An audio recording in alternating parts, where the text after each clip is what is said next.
To all my friends who probably went out in the woods, romped through some poison ivy, and came back with a rash, let's make a soap that will help with that today. We're going to get some jewelweed. I've done videos on that in the past. Go ahead and go out and get yourself quite a bit of jewelweed, and let's do this. So I've recently compartmentalized a lot of my content to where it's easy to find things, and creating tallow is a video that I've done. It should be in Homestead Creations, I believe. It's really easy.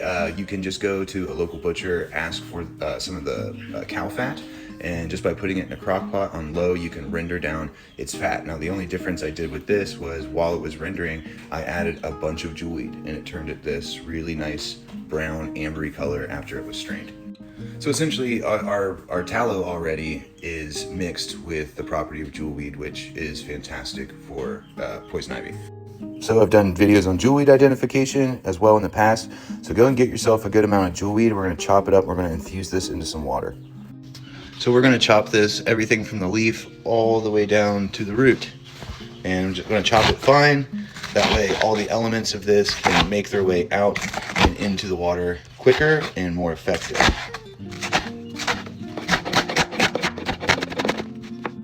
All right, now we got a nice mountain of jewelweed. Let's go ahead and put it into some water, and we're going to let it steep. So I'm going to get some rose petals because roses are just absolutely incredible for your skin as well. I'm going to add my rose petals in with my jewelweed. And to those who don't know, potatoes are actually pretty good for your skin. They got some pretty awesome properties. They can help with complexion, acne, redness, and also itching. So we're going to make some tater water.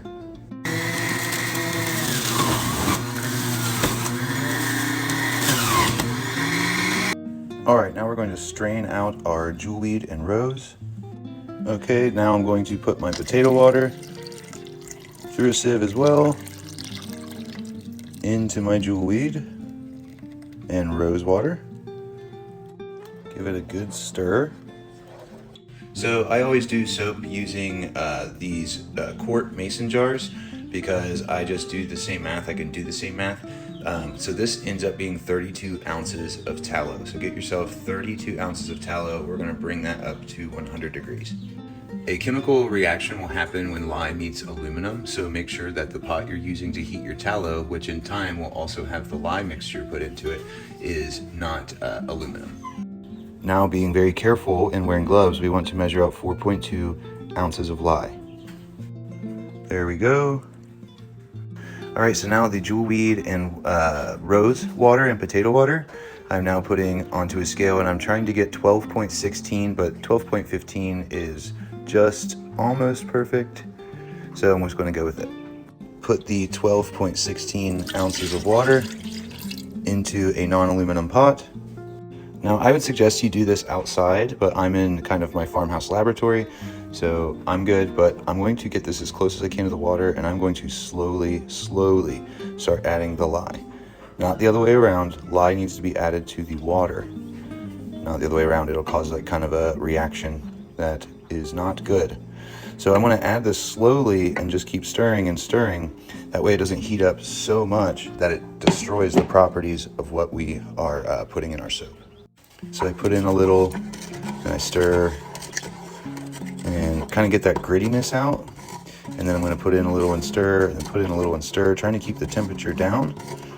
The chemical reaction that happens with the lye and the water makes the temperature heat up tremendously. So we are trying to keep that from accelerating and pretty much boiling out all of the potato and the rose and the jewelweed. It does create some fumes, and this is now pretty much something you need to be extremely cautious with because it will burn your skin. I don't know if you've ever seen Fight Club, but if you do get burned, white vinegar is a great neutralizer to the pain. While we're doing that in kind of our slow, methodical pace, we are checking our tallow. We are trying to get our tallow to 100 degrees. So this has quite a way to fall. But that's what we're doing. We are waiting for this to get to 100 degrees, and then we're going to be able to add our lye. So we still got some time. So we're going to pop it into the fridge to get it to rapid cool, keeping a close eye on it. Now my tallow is down to 100 degrees, but this can be anywhere from 100 to 125 is what I found, but I like it to be about 100. And my lye has settled now. Usually after mixing and getting all of your lye in, if you wait about 15 to 20 minutes, you're good. So now I'm going to add my lye very carefully to my tallow. And I'm not going to film that part just because I want to be extra safe. Immersion blenders will save you hours of stirring, so if you're going to make a lot of soap, go get one of these. It's time to stir.